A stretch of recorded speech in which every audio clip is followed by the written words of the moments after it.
Welcome to Ancient Future Technologies, where we give you the tools to access the past, tap into the future, and fully activate the now. Within the inner reaches of outer space, the portals are now open. From the apex of the pyramid, it's your host, Ankara Akiru. If you'd like to connect and co-create with us, please visit CosmicRootsCreations.com, where you have access to free guided meditations, handcrafted crystal synergy tools, online trainings, and other innovative ancient future technologies.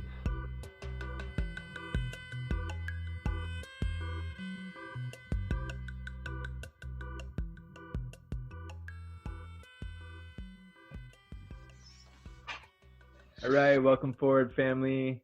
Today's guest is Claudia, and I'm really grateful for you taking some time out of your day today, Claudia, and sharing with us more info about the Kambo medicine and the sapo medicine that you are sharing and bringing to the world.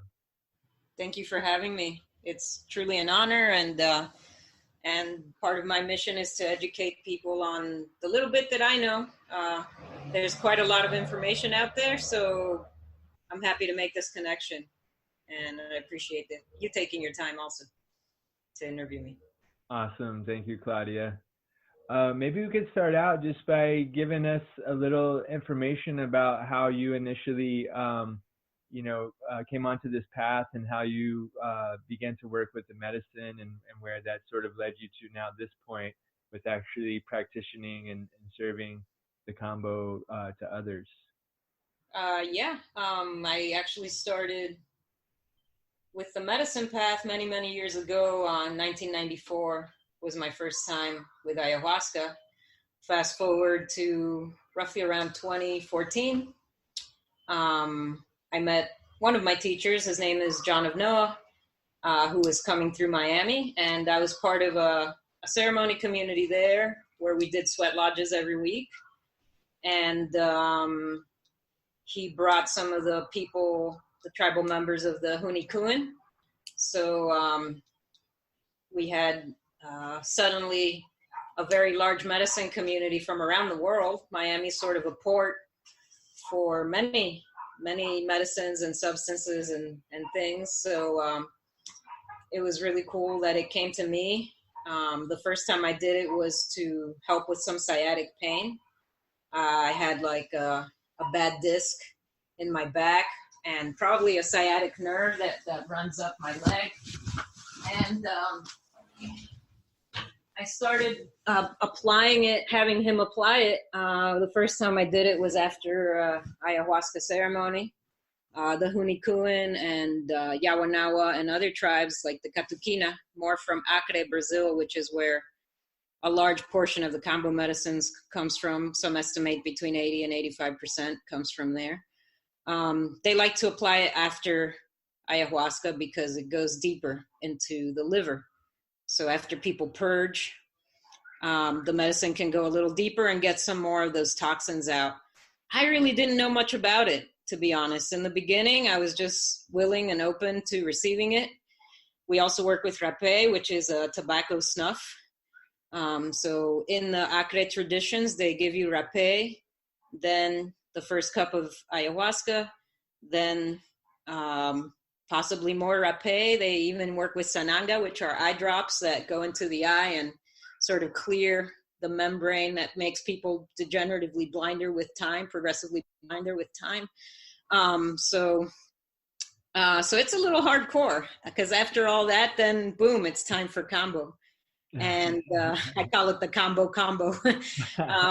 I was just open to receiving it. I didn't try the sananga that night because I just kind of wanted to experience all the other medicines. It was a little overwhelming, but I will say that after the first application, I probably reduced my back pain 85 to 90% from just one application. So that's kind of huge when you have pain and you're suffering, that from just one application, it would have so much relief from that. And also I noticed my psyche. I noticed I was more aware I was more hypersensitive. My artistic abilities seemed to increase, my metabolism. Um, Maybe I was a little less depressed. I probably hadn't realized I was depressed. I'd suffered from mononucleosis and chronic fatigue previously. I always had cold hands and feet, so my body was working a lot better. I needed less sleep. I lost a little weight, and I just felt more grounded with all the medicines. I continued to work with crepe and still assist in ayahuasca ceremonies. So I find the two are very intertwined, the ayahuasca and the kambo. Um, Unlike other medicines, which you don't want to mix, those two seem to work symbiotically and greatly help me. So from there, I have volunteered and assisted different practitioners. Eventually, we formed our Universal Kambo Alliance to do sort of immersions where people can come and learn about the medicine for a few days, and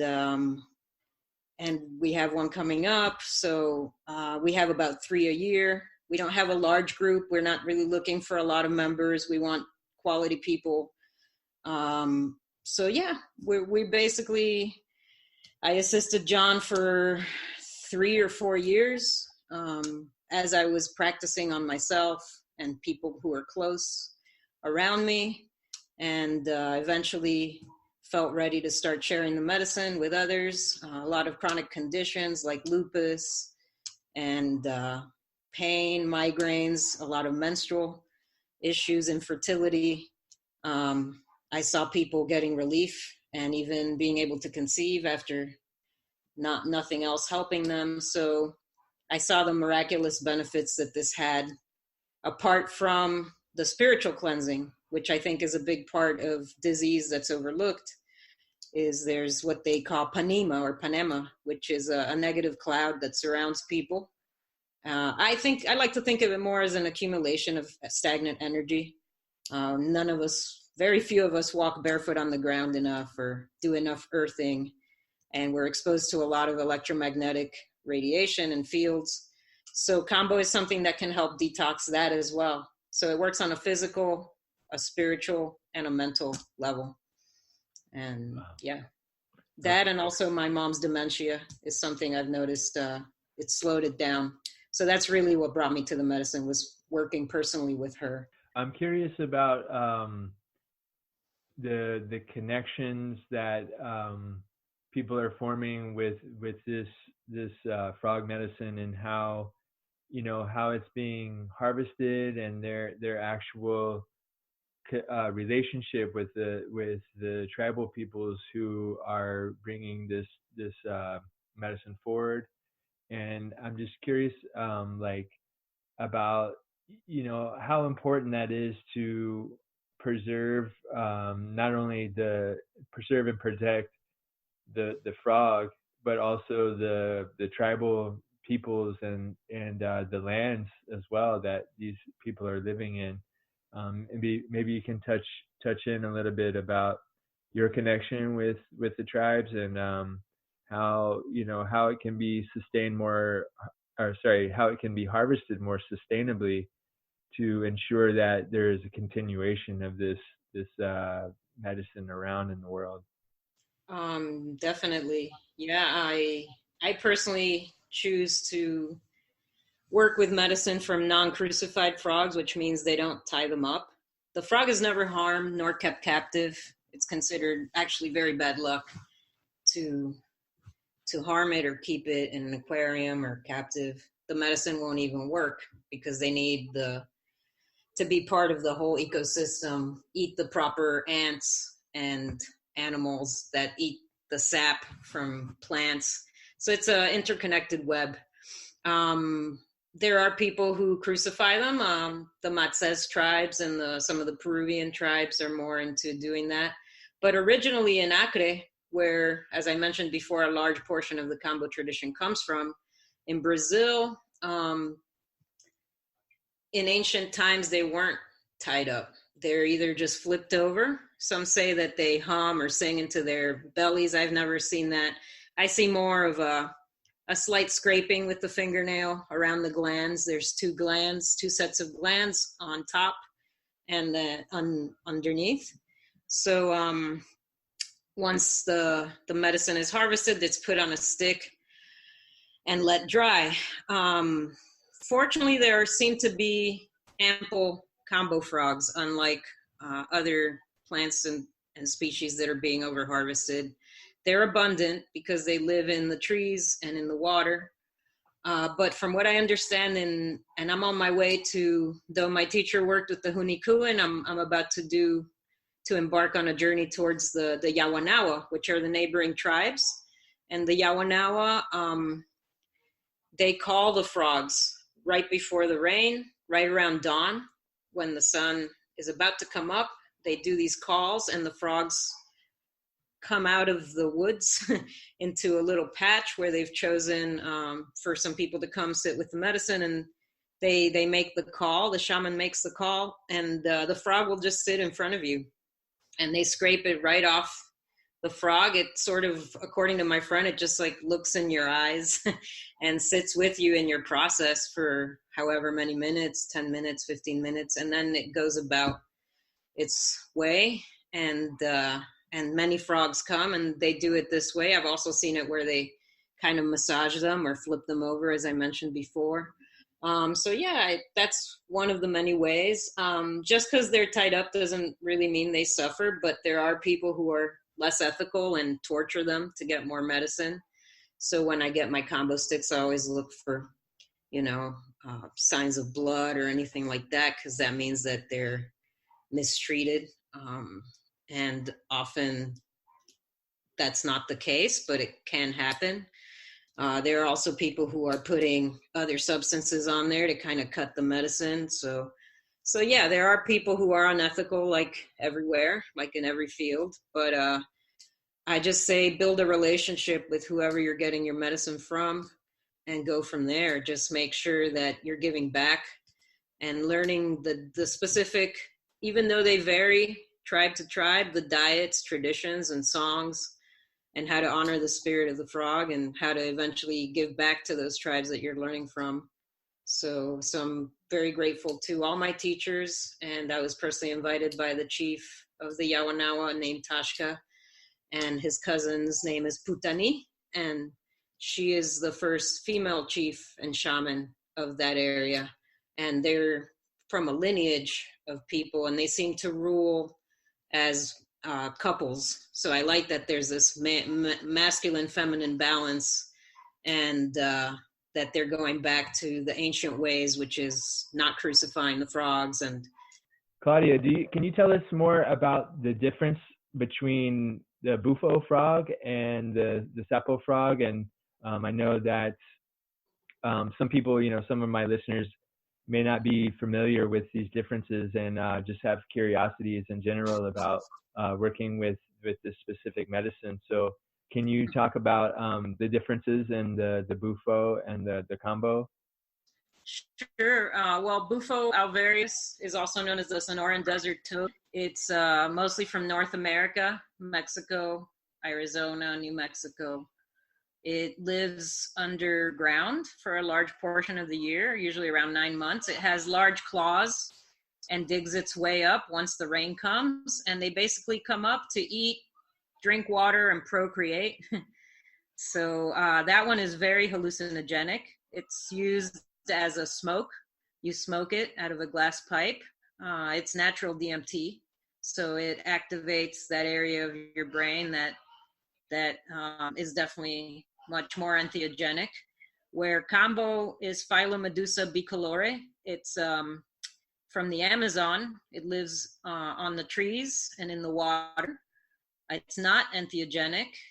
There are rare cases where people might faint or have internal visions. For the most part, it stimulates homeopathic effect, I like to think of it as, because you're applying something that stimulates the body to react. Some mistakenly call it a venom. It's not really a venom, it's medicine. Venoms come from the fangs or stingers. This is something that's more of a paralyzing agent, hence the name Phylomedusa. It paralyzes its prey. If a snake swallows it, it would generally regurgitate it, but the snake doesn't necessarily die. So yeah, it's something that it is applied through the skin through burns.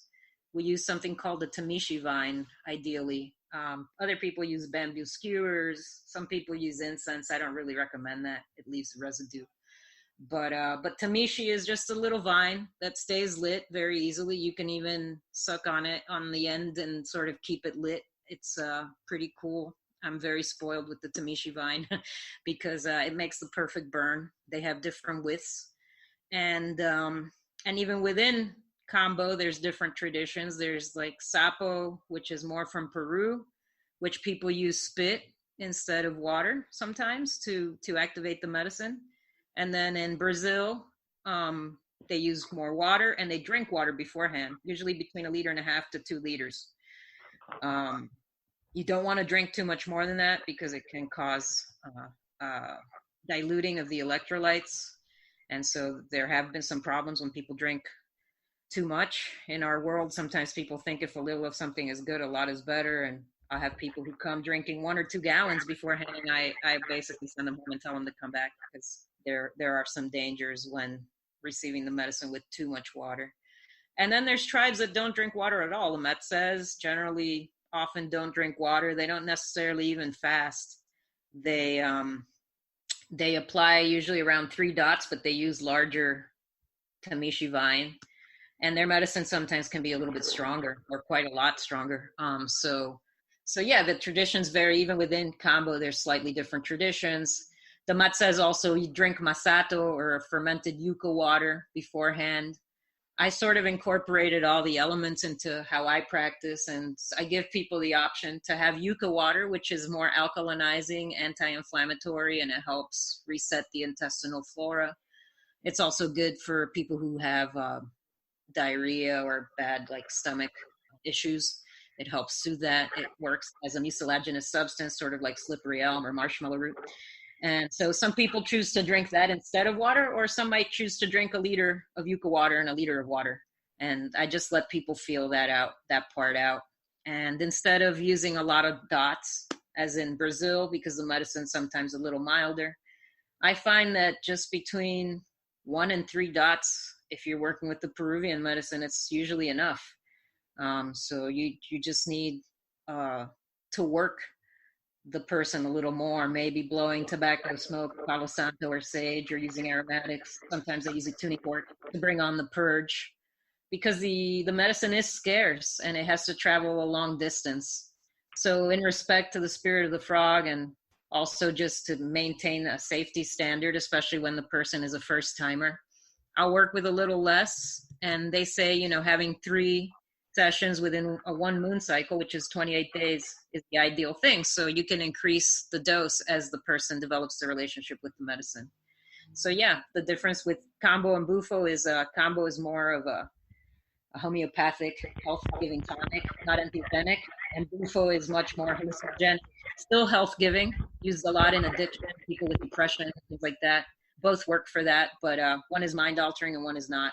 And one is from South America and one is from North America. So, yeah.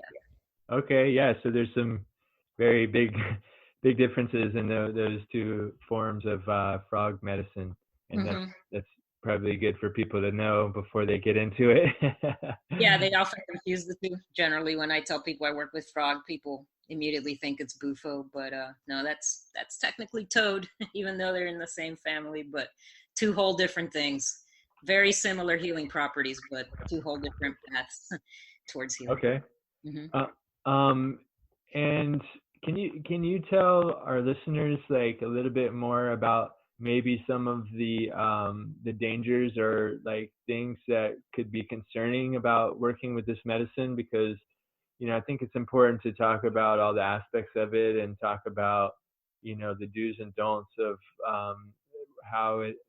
what it means to properly utilize a medicine. And I know that it can be either abused or used in the wrong way, and there can be very detrimental effects. So I'm curious just to hear more about, maybe some of the health risk and things that someone might face if they are, interested in doing one of these ceremonies?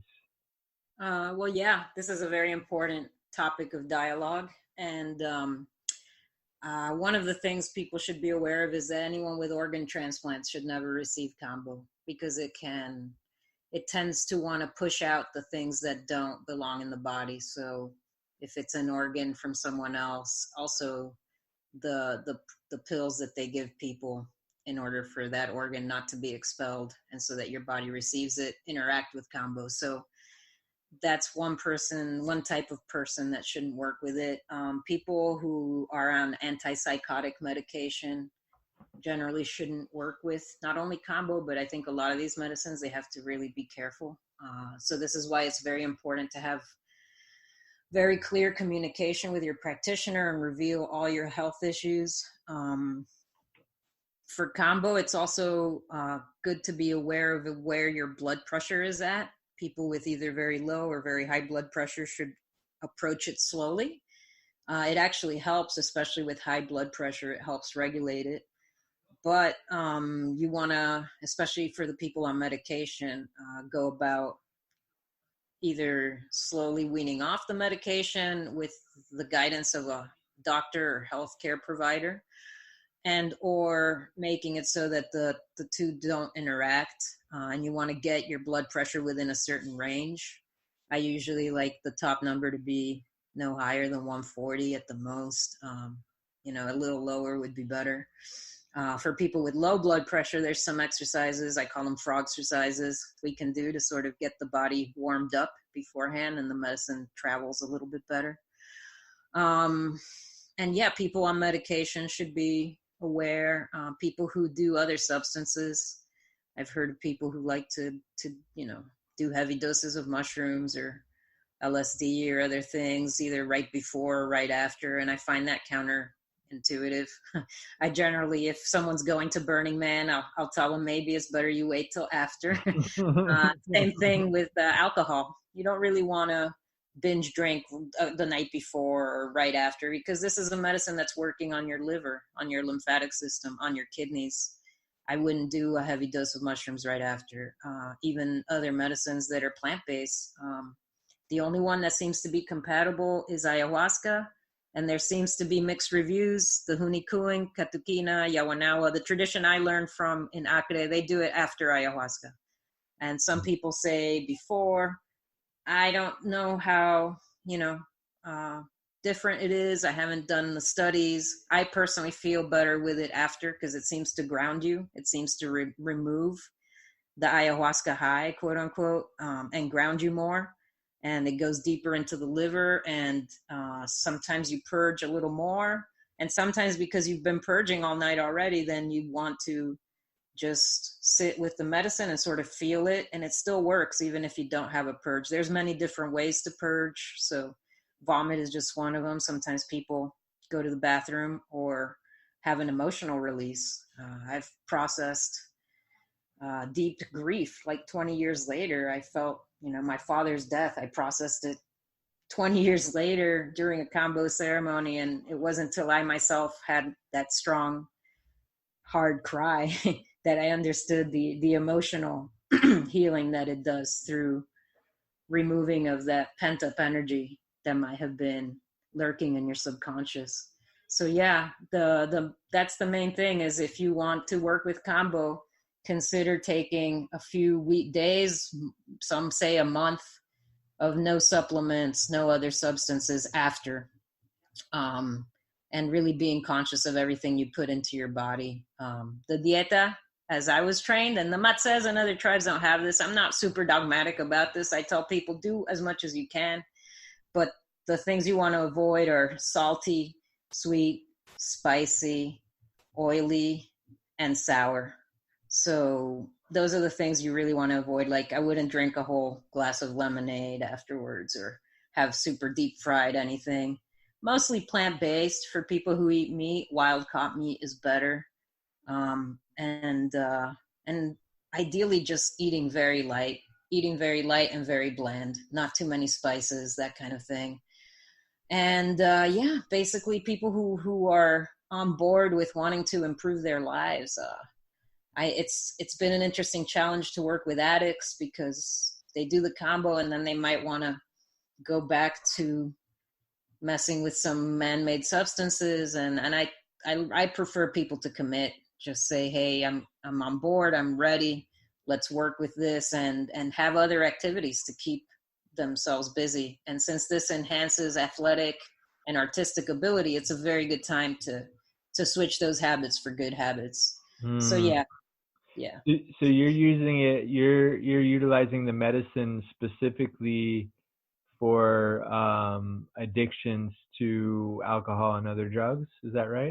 Not specifically, but yes, that's one of the many things that come up. And since I live in Miami and work in New York, it seems to be quite an issue, not just with illegal drugs, but Adderall, other pills, medications, even obsessive tendencies, which to me is a form of addiction, or food addiction.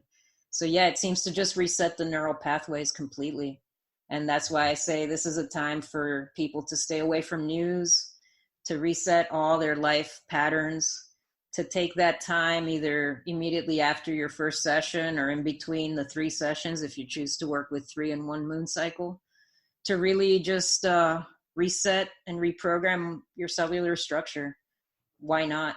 You're already burning frog secretion into your skin. Probably a good time to reevaluate your life anyway. So. That's right. Mm-hmm. And then I guess the last thing, I've heard mention of pregnant women. Obviously, it's not something ideal to go into if you are pregnant. Is that correct? Correct. Though there are some tribes that use very small doses to find out if they're pregnant, or if there's a fetus that's weak, it'll expel it. I wouldn't recommend that in today's, I think we have pregnancy tests and other ways to do that. There have been cases where people have been served the medicine that are early on in their pregnancy and haven't lost the child, and maybe they'll have like a super baby. But generally, no, it's not something, it's contraindicated for pregnant women. Okay. And there are other tribes who use it to induce abortion, but that's another controversial topic. So I'm going to lay off that one for now. But yeah, that's not something that is recommended. Pregnant and breastfeeding women should wait. Some say 6 months, some say a year. If for some reason there's a health condition where the mother has to receive the medicine, then they can express enough milk for 1 or 2 days so that the baby doesn't get the combo into their bloodstream as well, or into their system. So yeah, pregnant, breastfeeding, and people with organ transplants, also people with heart implants, should not receive the medicine. If there's mixed feelings on stints. There's some say that yes, some say no. But people with pacemakers and things like that, I forgot to mention earlier, those are people also who should probably not work with combo, just to be on the safe side.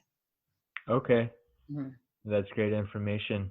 Mm-hmm. I am curious about the organization that you work with, how that formed, what their mission is, and how they are giving back to the tribal communities there in South America. Well, early on, my good friend and teacher, John, was traveling with the Hunikuan, so they were able to raise quite a bit of money and put it back into purchasing land for their tribe. And eventually, once we saw there were a lot of controversial cases where people were giving and receiving the medicine, and health conditions arose, sometimes deaths, we decided to at least give people a little launch into what it's like to work with the medicine safely. So our group is called the Universal Kambo Alliance, yucca for short, because we do work with yucca, the plant, which is a tuber. So it's a bad pun there, maybe a good pun. And yeah, we're a small organization. Our base is in Asheville, North Carolina. And we also have members of our community in Florida, in New York, in California. We're going to be doing a little I call it the Kambo immersion. Some call it a training. We're not really ones who feel that we should grant you permission per se. We encourage people to go work with the tribes, but a lot of people who come to us have already apprenticed with other practitioners or have been receiving the medicine for quite a long time. So we like to think of ourselves as sort of a guiding force towards working in more the Brazilian style. That's how John taught me. That's what I'm learning. And then, like I said, sometimes we do a little fusion. Like I work with Peruvian medicine as well. I usually like to have both Peruvian and Brazilian medicines available so that one is a little milder for elderly people or people with chronic conditions who want to start slow. And our organization does 5-day immersions where people receive the medicine 3 times. We practice on each other. We do sound healing. We also learn to self-apply for those who are interested in that. One of the members of our community really basically only learned so that she could give it to her son with Lyme's disease. The medicine isn't always accessible, so people who live in rural areas have a hard time, or in different parts of the world where they may not access it. Right now, most of our members are in the US, and I'm building a bridge now to South America. I've connected with some people in Peru, some people in Brazil, and people here in Colombia who work with the medicine. I came here 3 months ago, and I'm looking at all the different ways that people serve the medicine and the different traditions, not just what we have, which is mostly based out of Peru and Brazil, but even remnants of Kambo traditions in places like Ecuador and Colombia, all along the Amazon River where it flows, even Belize. There's people who probably traces. It's not quite integrated into tribes anymore, but I found, for instance, at the museums here, a lot of little gold frog pendants with lines in the eyes, which is indicative of medicine. So I do believe there's some remnants of that. I'm also giving back. I'm doing a lot of free treatments or treatments by donation to people who can't afford it. A lot of impoverished people, a lot of indigenous people here in Colombia right now. And I plan to continue that in Peru and in Brazil. And really honor that spirit, learn not only the application of the medicine, but the songs, the foods you should be consuming, the different things, like they give up sex usually for a month afterwards in Acre. It's kind of a payment, like a pagamento they call it. It's a way to give back to that spirit by sacrificing a little part of yourself. And it's another way for you to really focus on your own process, which is why some of these medicines require a period of celibacy or abstinence to really just focus on yourself and sort of give back, sort of as the ultimate self-sacrifice there is. So yeah, that's one way. And also eventually building learning centers, not just to teach people to work with these medicines, but as the Yawanawa did with the money that they got from some of the achote, which is the little seed that they use for coloring their faces. They sold it to Aveda, which is a cosmetic company, and they were able to get not only large portions of land, which are protected from the environmental destruction of fires and cattle industry and logging, but also they built malaria clinics and education centers where they teach traditional ways to their youth and other people who come by. Even non-Yawanawa are learning. So our goal as the Universal Kambo Alliance is we have another organization called the Mestizo Tradition of North America, because many of us are mixed. Some of us have some indigenous blood, but not completely. Myself, I'm half Italian. I was born in Rome, Italy, and I'm half Colombian. My mom's from here. And I learned from people that work in the Brazilian style, and then other people who maybe are more aligned with the Peruvian style. So that's where I call it the mystification of the medicines. How do we apply everything we're learning into the modern world? How do we deal with that being super clean amidst a lot of, radioactive and magnetic fields and different foods and noise pollution, smog.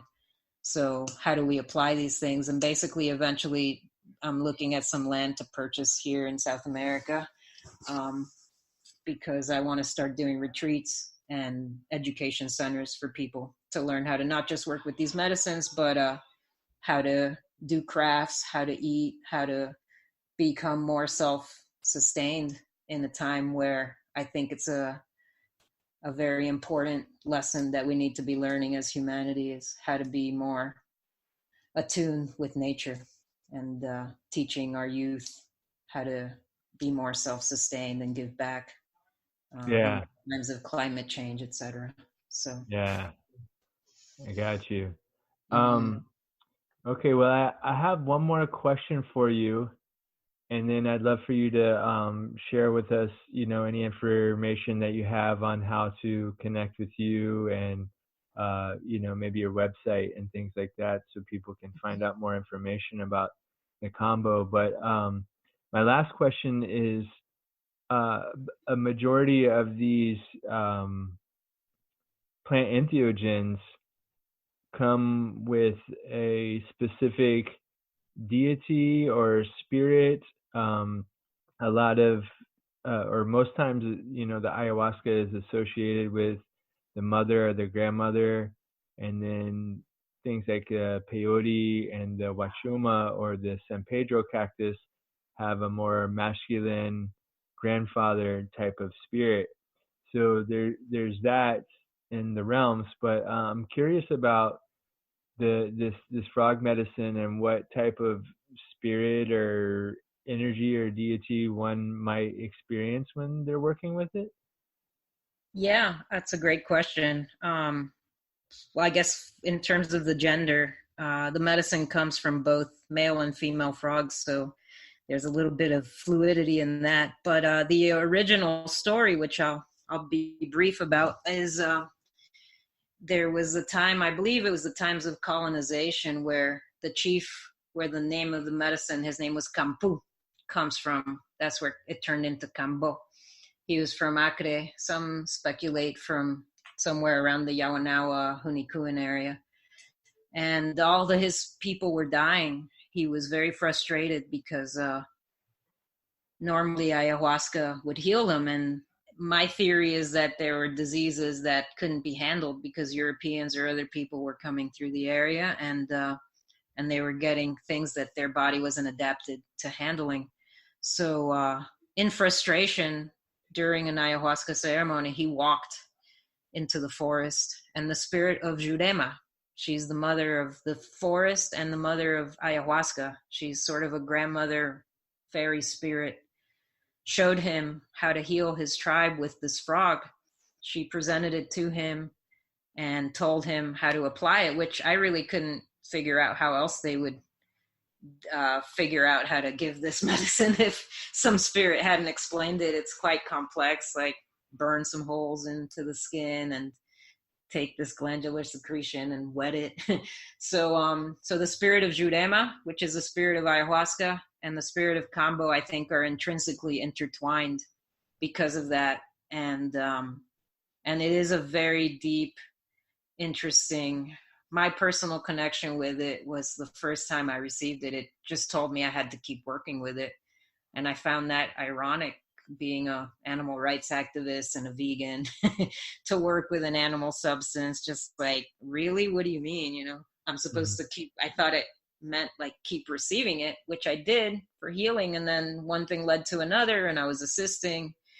And then we formed the Universal Kambo Alliance, and now we do these immersions. And finally, I feel like I'm about to go deeper into my studies and hopefully eventually graduate by learning with the tribes. I think the spirit of it is very strong. It's a very strong elemental spirit with this frog, that helps people sort of become minimalist. It sheds away all the things that we don't need and that don't serve us. That's why there's a deep purge, be it physical or emotional or spiritual. So I couldn't tell you the specific gender, but I do feel that there is a little bit of more maternal spirit. and and yet there's like an intense paternal energy as well, of something guiding you and telling you how you should be aligned with your path from that moment on. And it's up to you. And that's why we say after ceremonies, not just with Kambo, but with everything I work with, it's the medicine will show you, but it's up to you to do the work. So it just helps enhance our spirit by shedding away those layers of things that don't serve us and then aligning us with our path. And that's why we always have to remember to give back. There has to be a reciprocity with everything we do.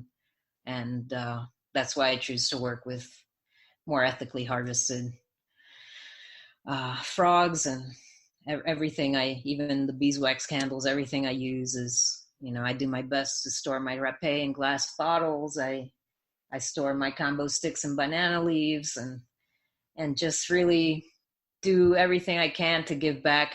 Energetic cleansings are very big. This is another way to honor the spirit by constantly cleaning ourselves, be it with plants or smudging or tobacco smoke, and really connecting with those elemental spirits of those other substances we're using, especially the tobacco, which I think is another one that's kind of intrinsically intertwined with this via the rapé and other ways of burning tobacco. So yeah. Yeah, I definitely have to agree with you on that.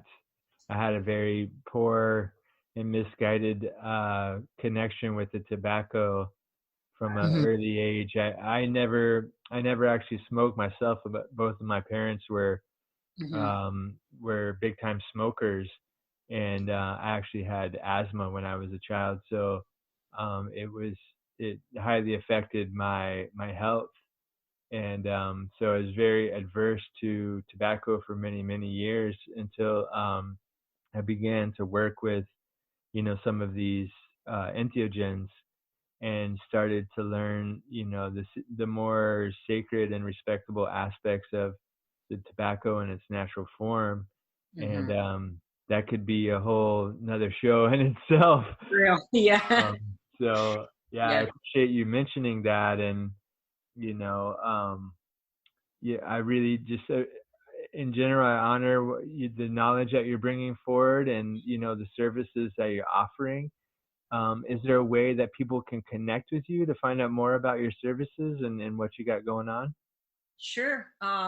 Well, you can connect with me via email, magiccloud108, MAGICLOUD 108 @gmail.com is my email. You'll find a link to that in our Universal Kambo Alliance website, universalkamboalliance.com. On Facebook, I'm Claudia M. Costa, and I'm always posting different events, different ceremonies. I work with many different sound healers and people who work in other modalities. We have a little training coming up, immersion, November 16th through the 20th in California, just outside of LA. So if you want to find out a little more about that, feel free to reach out to me on Instagram. I'm Cloud Costa, CLOUD COSTA. And right now I'm in South America. I'll be back in the States early November to do our Universal Kambo Alliance immersion, and also to serve medicine. And I'll be bouncing back and forth like a frog between Miami, New York, and Colombia, eventually Brazil, and hopefully Peru in the near future, so we can have advanced trainings in South America and retreats as well. And if all goes well, we'll be also doing another immersion in the Dominican Republic with my Casa de la Luz family in DR. So yeah, definitely stay in touch about that and reach out to me via social media, email, or just look up our website. Thanks for listening, tribe. Please take a moment to subscribe to the Ancient Future Technologies podcast and head over to our website at cosmicrootscreations.com, where you can amplify your journey with free guided meditations, as well as innovative crystal synergy tools, copper pyramid portals, online trainings, and other innovative ancient future technologies. Signing out from the apex of the pyramid, it's your host, Ankara Akiru. wholeness, balance, and vibrations.